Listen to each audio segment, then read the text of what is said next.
Airbnb shares down about 2 2/3% right now after Bank of America slashed the price target of the home sharing giant by $28 to $160 a share.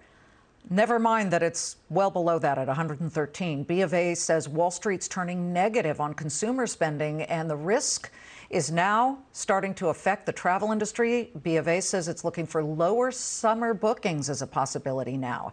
So at 113, Airbnb right now is down, I want to say, let's say year to date, it looks like it's a loss of about 32%. But, you know, CEO Brian Chesky told us just 2 weeks ago he's expecting the biggest recovery in travel since World War II.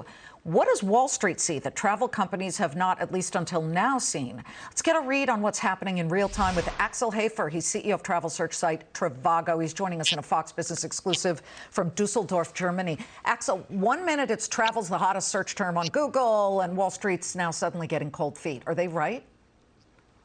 I don't think so. We are very excited, and we think the summer will be very, very strong. And in fact, we just finished a consumer study where 83% of U.S. consumers expect the best summer ever. So I think Wall Street is wrong. Where are they getting that? And I started to think about this, and I thought maybe they're triangulating from something very real, and that is the worst inflation we've seen in decades.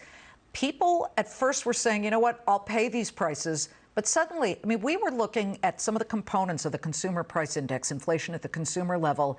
Airfare prices jumped 18% plus month over month, which to me was pretty shocking. That was the biggest jump since they began keeping records for consumer inflation. That was back in 1963.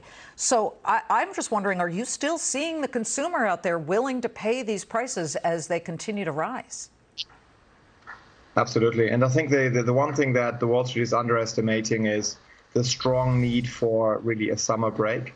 And we've seen it even in 2020 and 2021 that coming out of lockdown periods, that consumers around the world just need a break, and they just need to travel to get a break. And they're more flexible in terms of destination where they're going to. It doesn't have to be a long trip, can be a bit closer by. And so that I think will counter the inflation argument or overcompensate the inflation argument. And to be honest, from our business model's perspective, if there is more cost consciousness, that is good if you help people to compare prices. What are some of the biggest trends you're seeing on your site? Yeah, I mean, what you're seeing is that for summer, it's clearly, again, beach, and then depending on where you are, also a mountain destination. So the classical summer vacation, very, very popular and a big bump and strong demand. What we're also seeing is that city trips are now finally coming back. So the top destinations like Dubai, London, etc., are coming back more slowly.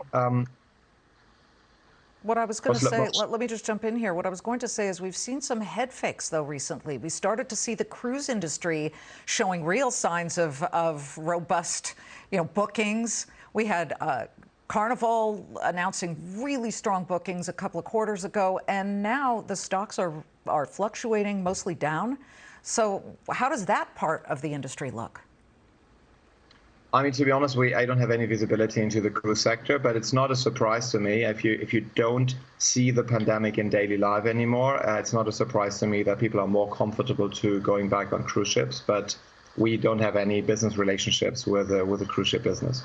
So you have a big investor, and that would be Expedia. Expedia obviously is in the same industry as you.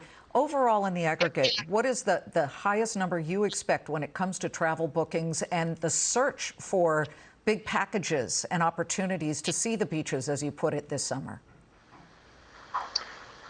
So for beach destinations, I do think that in most destinations, you will see volumes that are higher than 2019. For cities, we do expect that it will take a bit longer to get back to 2019 for really city trips to New York, etc. Business travel as a last segment will lag even further. Yeah. But depending on the business mix, you will see different recovery rates. Yeah, we'd expect that. Axel, hang in there. You're saying that Wall Street's wrong on this, and I suppose the numbers will play out soon. Axel Hefer of Trivago.